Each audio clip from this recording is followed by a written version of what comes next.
Bulletin. चलिए शुरुआत करते हैं बुलेटिन की। चमोली में उत्तराखंड राज्य के प्रथम अशोक चक्र विजेता शहीद भवानी दत्त जोशी की याद में 3 दिवसीय शौर्य महोत्सव का शुभारंभ कार्यक्रम आयोजित किया गया। इस कार्यक्रम में मुख्यमंत्री पुष्कर सिंह धामी ने शिरकत की, साथ ही सीएम धामी ने मंच से संबोधित भी किया। आइए आपको सुनाते हैं। मैं सबसे पहले तो आज इस अवसर पर चेपड़ों की इस पावन भूमि पर अमर शहीद श्री भवानी दत्त जोशी की पुण्य स्मृति में आयोजित होने वाले इस शौर्य महोत्सव में आप सबकी उपस्थिति के लिए मैं हृदय से आप सबका स्वागत करता हूं, आप सबका अभिनंदन करता हूं। और मेरी माताओं बहनों ने, प्यारे बच्चों ने मेरे यहाँ पहुँचने पर जिस प्रकार मेरा स्वागत किया, मेरा अभिनंदन किया, मैं भी आप सबका हृदय से स्वागत करता हूं, आप सबका अभिनंदन करता हूं। और इस थराली की, इस चेपड़ों की इस वीर भूमि को दोनों हाथ जोड़कर प्रणाम करता हूं। और चेपड़ों के वीर सपूत, राज्य के प्रथम अशोक चक्र से सम्मानित वीर बलिदानी स्वर्गीय भवानी दत्त जोशी जी को अपनी श्रद्धांजलि अर्पित करता हूं। भाइयों बहनों, आज के इस अवसर पर सेना के वीर योद्धाओं का बड़ी संख्या में हमारे सैनिक, पूर्व सैनिक आज इस कार्यक्रम में यहाँ पर उपस्थित है। सच में आप सबके बीच में आकर मेरा मन भाव विभोर उठा है, क्योंकि जब भी मैं सैनिकों के बीच में होता हूँ या सेना से जुड़े हुए किसी भी कार्यक्रम में होता हूँ, किसी बलिदानी की पुण्य स्मृति के अवसर पर हो या किसी अन्य कार्यक्रम में, सच में ऐसा लगता है कि मानो जैसा बचपन से हम सब लोगों ने देखा, जैसा रितु दीदी ने यहाँ पर बताया, कि ऐसा लगता है कि अपने परिवार के बीच में आए हैं। हम सब अपने परिवार के बीच में हैं। हम सभी जानते हैं अमर शहीद भवानी दत्त जोशी जी ने 6 जून 1984 को ऑपरेशन ब्लू स्टार में असाधारण साहस और शौर्य का परिचय देते हुए बहुत अहम भूमिका निभाई थी। इस ऑपरेशन में उनके अद्वितीय शौर्य और अदम्य साहस के बल पर उनकी बटालियन को अपने मिशन को सफलतापूर्वक पूरा करने में कामयाबी हासिल हुई थी। इस मिशन में नायक भवानी दत्त जोशी जी ने भारतीय सेना की गौरवशाली परंपरा को आगे निभाते हुए, आगे बढ़ाते हुए अपना सर्वोच्च बलिदान दिया। राष्ट्र के लिए किए गए उनके इस बलिदान के लिए स्वर्गीय भवानी दत्त जोशी जी को मरणोपरांत अशोक चक्र जैसे सर्वोच्च वीरता पुरस्कार से अलंकृत किया गया। भाइयों बहनों, उत्तराखंड की पवित्र भूमि हमेशा से वीरों की भूमि रही है। चाहे वो प्रथम विश्व युद्ध हो, चाहे द्वितीय विश्व युद्ध हो, स्वतंत्रता संग्राम की लड़ाई हो, या उत्तराखंड के वीर सपूतों ने हमेशा अपने प्राणों की आहुति देकर भारत मां के मान, सम्मान और स्वाभिमान को बढ़ाने का काम किया है। भाइयों बहनों, तो वहीं आप सुन रहे थे पुष्कर सिंह धामी को, जहां वो मंच पे पहुंचे, साथ ही वहां से वो संबोधित भी कर रहे थे, साथ ही उन्होंने कई विचार भी साझा किए। चलिए रुक करते हैं अगली खबर का, जहां जम्मू कश्मीर रच रहा इतिहास। पीएम नरेंद्र मोदी ने दी बड़ी सौगात। आज से जुड़ गया है नया अध्याय, चिनाब अजी ब्रिज का लोकार्पण। विश्व का सबसे ऊंचा ब्रिज है चिनाब को बढ़ाने का काम हो रहा है, हमारे जवानों के मनोबल को बढ़ाने का काम। चलिए आपको सुनाते हैं पीएम नरेंद्र मोदी क्या कुछ कह रहे हैं। उनको वस्त्र दिए जा रहे हैं।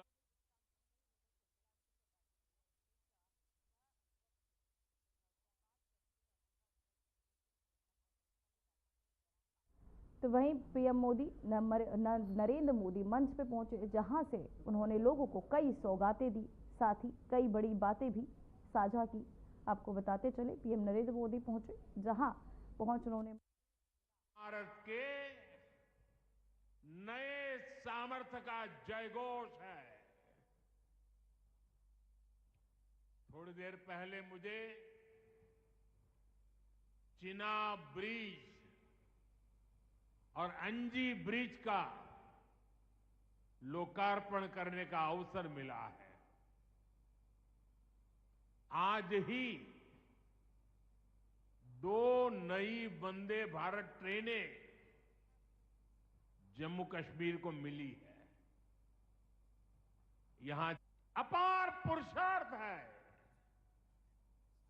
साथियों, चिनाब ब्रिज हो या फिर अंजी ब्रिज, ये जम्मू की और कश्मीर की दोनों क्षेत्रों की समृद्धि का जरिया बनेंगे। इससे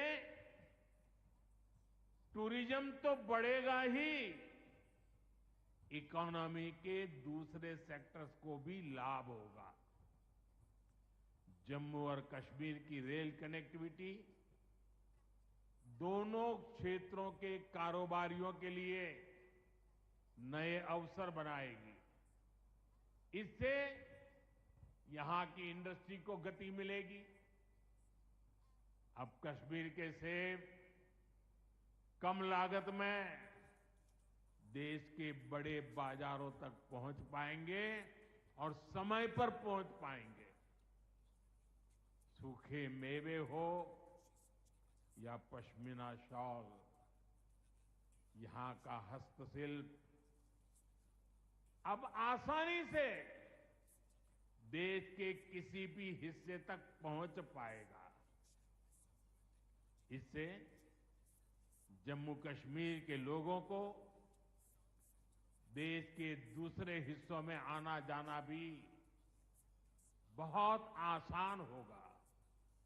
साथियों, मैं यहां संगलदान के एक स्टूडेंट का अखबार में कमेंट पढ़ रहा था। उस स्टूडेंट ने कहा कि उसके गांव के उन्हीं लोगों ने अब तक ट्रेन नहीं देखी थी जो गांव से बाहर गए। गांव के ज्यादातर लोगों ने ट्रेन का सिर्फ वीडियो ही देखा था। उन्हें अब तक यकीन ही नहीं हो रहा कि असली ट्रेन उनकी आंखों के सामने गुजरेगी। अब वक्त हो चुका है एक छोटे से ब्रेक का।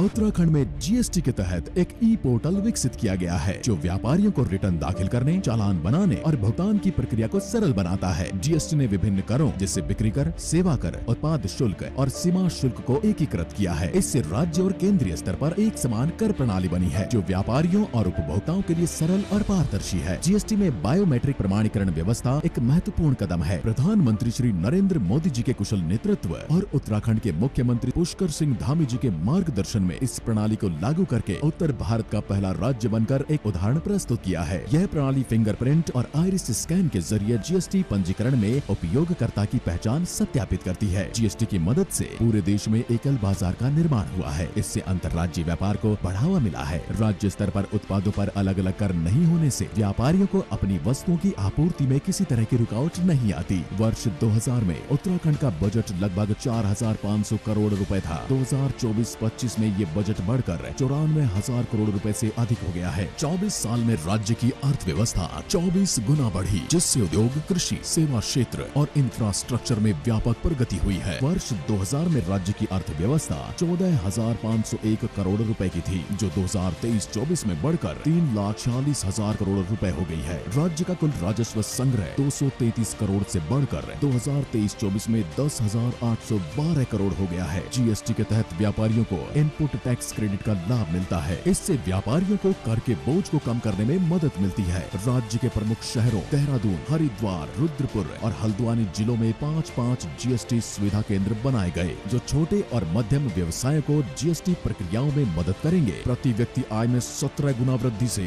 राज्य के नागरिकों की आर्थिक स्थिति में सुधार हुआ है। सभी हितधारकों की जरूरतों को ध्यान में रखकर ई गवर्नेंस ने जीएसटी और अन्य आर्थिक सुविधाओं को सुगम बनाया है। एक देश एक टैक्स।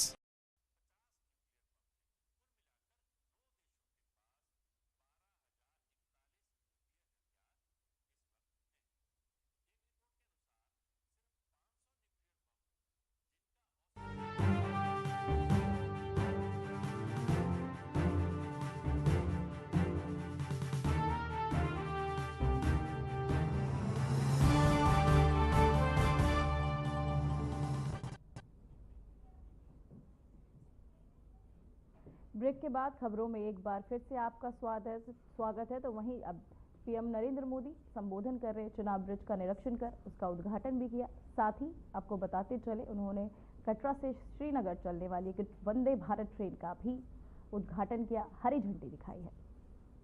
बीते कुछ सालों में ही 2 स्टेट लेवल के कैंसर संस्थान बने हैं। पिछले 5 वर्षों में यहां 7 नए मेडिकल कॉलेज शुरू किए गए हैं। आप भी जानते हैं, जब मेडिकल कॉलेज खुलता है तो उससे मरीजों के साथ ही उस क्षेत्र के युवाओं को भी सबसे ज्यादा फायदा मिलता है। जम्मू कश्मीर में अब एमबीबीएस की सीटों की संख्या 500 से बढ़कर 1300 तक पहुंच गई है।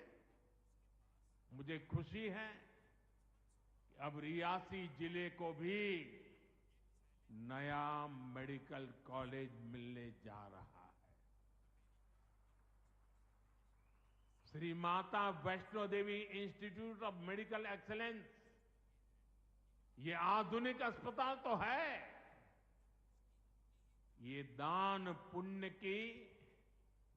पुण्य करने की हमारी जो संस्कृति है उसका भी उदाहरण है। इस मेडिकल कॉलेज को बनाने में जो राशि लगी है उसके लिए भारत के कोने कोने से माता वैष्णो देवी के चरणों में आने वाले लोगों ने दान दिया हुआ है।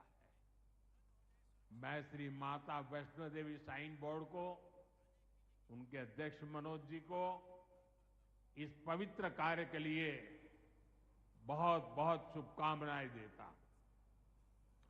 इस अस्पताल की क्षमता भी 300 बेड से बढ़कर 500 बेड की जा रही है। कटरा में माता वैष्णो देवी के दर्शन करने आने वाले लोगों को भी इससे बहुत सहूलियत रहने वाली है। साथियों, केंद्र में भाजपा एनडीए की सरकार को अब 11 साल हो रहे हैं। ये 11 साल गरीब कल्याण के नाम समर्पित रहे हैं। प्रधानमंत्री आवास योजना से 4 करोड़ गरीबों का पक्के घर का सपना पूरा हुआ है। उज्ज्वला योजना से 10 करोड़ रसोइयों, उसमें धुएं का अंत हुआ है। हमारी बहनों को, बेटियों को उनकी सेहत की रक्षा हुई है। आयुष्मान भारत योजना से 50 करोड़ गरीबों को 5 लाख रुपए तक का मुफ्त इलाज मिला है। प्रधानमंत्री गरीब कल्याण अन्न योजना से हर थाली में भरपेट अनाज सुनिश्चित हुआ है। जन धन योजना से पहली बार 50 करोड़ से ज्यादा गरीबों के लिए बैंक का दरवाजा खुला है। सौभाग्य योजना से अंधेरे में जी रहे 2.5 करोड़ परिवारों में बिजली की रोशनी पहुंची है।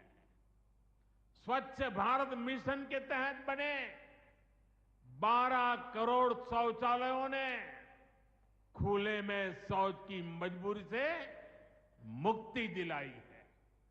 जल जीवन मिशन से 12 करोड़ नए घरों में नल से जल पहुंचने लगा है।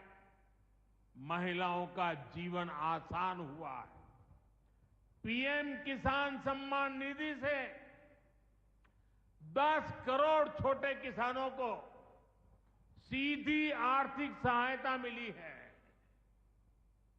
साथियों, सरकार के ऐसे अनेक प्रयासों से पिछले 11 साल में 25 करोड़ से ज्यादा गरीबों ने